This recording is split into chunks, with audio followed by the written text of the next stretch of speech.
Hi, I'm Jason from the Nocturno. Nice to meet you. Nice to meet you Thank you for having us, guys. Jason. So, first off, I want to say congratulations on the film. You guys did a fantastic job. I want to start off by asking you guys, so your characters, right? So, there's such a unique dynamic between the two of you guys. So I just want to know, how did you guys approach building that connection, especially with the intensity of the story? Jason came to play. Yeah, man. I mean, we Yeah. got along from the jump. It was really quick. We were, you know, Jason, I learned over my last 12 years. As you know, you would be able to do the math on this answer. I learned what it really meant to be a leading man. And I do believe I'm a character actor stuck in a leading man carcass. But I did learn that you really supposed to be a leader. You know, and they don't talk about that enough in the industry. And perhaps they don't even pay you for the leader part. Yeah. But I embrace it, and I embrace that, you know, God chose it and the industry chose it, and so I came in immediately, attempted to corral my castmates, but it was very Capricorn by nature, so it wasn't lean back and observe and not try to, hey, we gonna hang, but I, you know, and I liked all of them ultimately, but I really liked Kacey, and I liked each other right away. Like is a very underrated word. And I just like Kacey. She was familiar to me. And so there became you know, I call her my holy roly. So it was quick. It came, I think she calls me Bud. And it was pretty freaking quick. And so we needed it. You're right. Because Kacey and I are the ones who are asked, and her Garrett and Maya Locke, to be a little bit more focused. Yeah. Whereas the rest of the cast gets to be, Exactly. So we had, right? You saw it. So we had to be a little bit more focused. So when they said cut, she and I were, Yeah. Because once we were back on, we had to be. Yeah. So the rapport was aided very early. Was there a moment during filming that like stood out to you guys that was maybe like emotional or just like a special moment? Well, to the point of how we all sort of bonded, I think, you know, one of the first scenes we shot is when you're walking Michelle's character through the whole team and sort of introducing everybody. We shot that for 2 days in a row.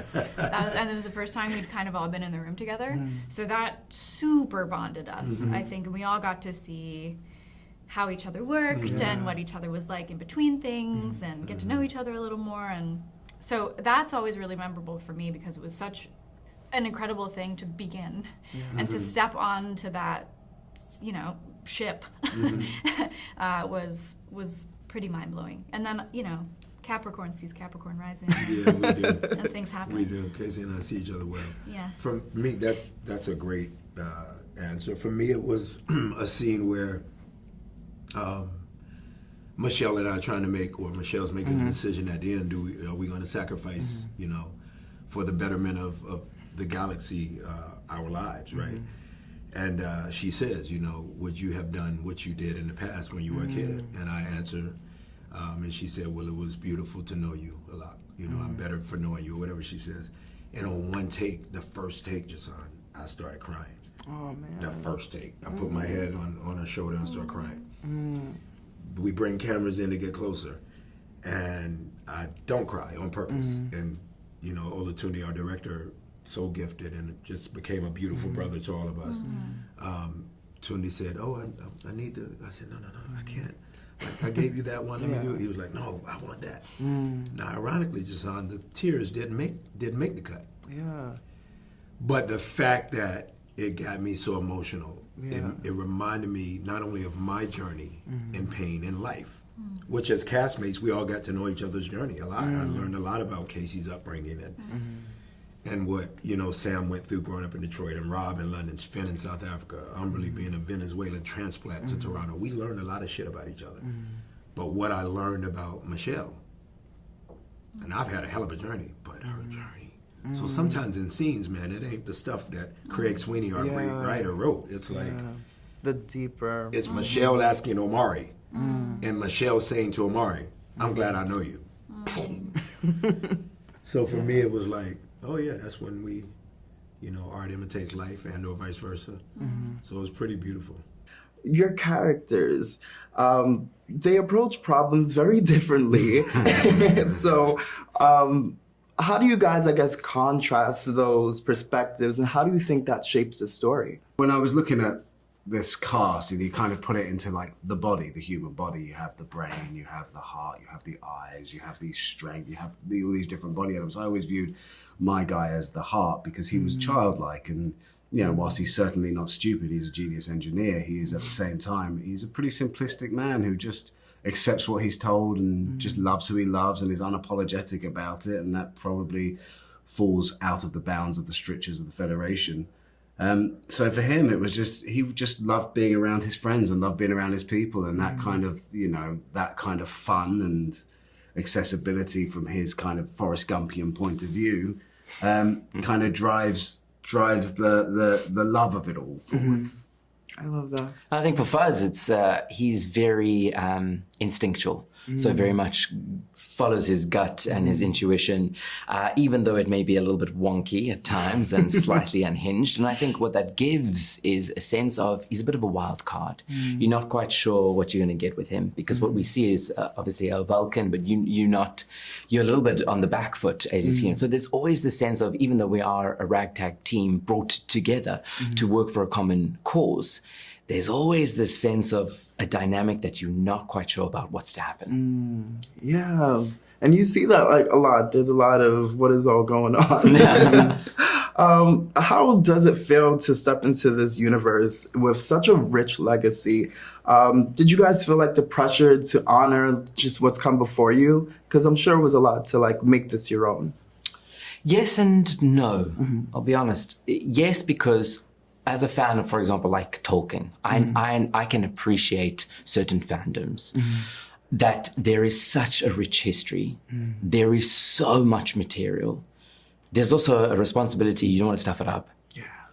At the same time, you are beholden to a script. That is your world. That becomes your world. So particularly for a character like Fuzz, we have never seen an Anakin before, except in Section 31. So he's a new addition to the team.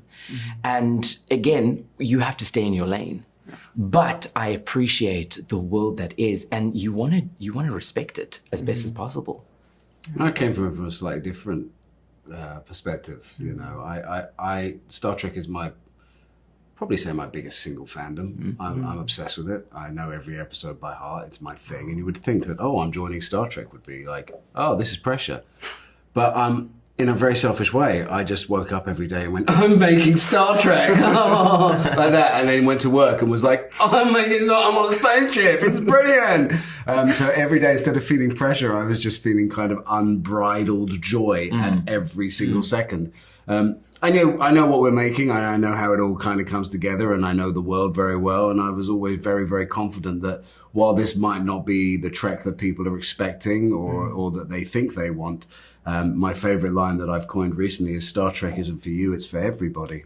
And that there is a different Star Trek for every single person. If you want TNG, it's there. If you want Voyager, it's there. If you want Strange New Worlds or Disco, it's there. There are different genres of Star Trek.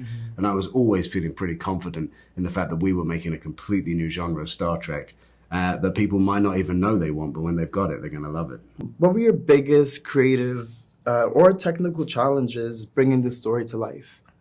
Well, I would say it's always a challenge taking a character as big as and as intricate as Georgiou, played by Michelle Yeoh, and putting her into one continuous story.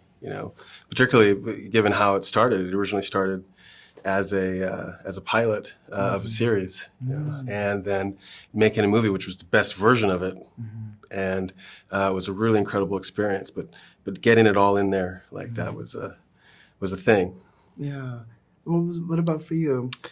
The character of Georgiou is a very atypical character because she's not a typical good guy. So getting the audience to understand what kind of story we were telling about her was actually a really fun challenge. In a way, it hews more toward a Western. You know, the sort of the Clint Eastwood paradigm of somebody who needs redemption and has to go through a gauntlet, you know, of their own personal hell to get there.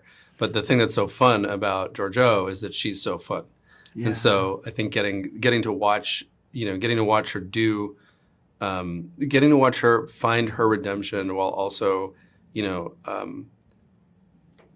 bringing Michelle's incredible joy and flair to it is amazing. I love that. And you see a lot of that in the film. What is something that you hope for this chapter that people take away as the legacy continues? I think that one of the things that's been so exciting about working on Star Trek in general is that it's been slowly expanding what it can be, while also I think we've worked, all of us, everybody on every show has worked very hard to protect the core of what Star Trek is. And Section 31 is a very different kind of flavor. You know, it's just very different, but it's also, I think, for people who love Star Trek, they will ultimately understand that we are reinforcing Roddenberry's vision of optimism, and it's fun, and it's big. It's a big vision. Last question. Star Trek has always been about tackling big ideas. So with the themes in Section 31, what are you most excited for the audience to take away or to feel from it? I love this theme in 31 of second chances and redemption. And the arc of Georgiou is such that she was one individual who was maybe not the best individual, and she was given this second chance in the Prime universe, and she had a decision to continue being the person she was or evolve and become a better person. And I think for all of us, second chances in life are rare, and it's great to see this character seize it, and I think we can learn a lot from that. For sure. I'm very excited for the audience to see it, and congratulations again. You guys did such a great job putting it together. Thank you. Thank you. Thank you so much. Yes.